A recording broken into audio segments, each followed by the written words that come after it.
السلام عليكم ورحمة الله وبركاته، مستمعينا الكرام، مستمعي راديو وسط البلد، أهلا بيكم حلقة جديدة من برنامجكم رمز الخير. رسالتنا النهاردة هنبعتها لمين؟ هنبعتها لأي حد يكون عنده الرضا بقضاء الله وقدره. خليك رمز الخير في الرضا. يا ترى راضي على بيتك؟ راضي على شغلانتك اللي انت شغالها؟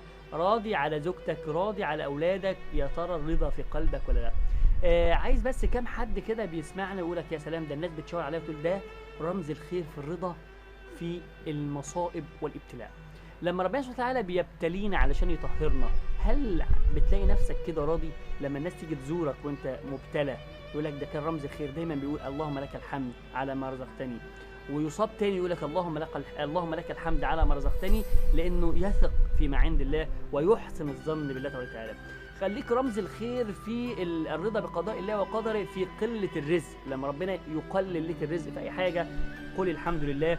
خليك راضي بزوجتك، خليك راضي في السكن اللي انت فيه وربنا هيعوضك بحاجة أقوى. خليك عندك رضا بقضاء الله وقدره على الشغل اللي انت شغال فيه.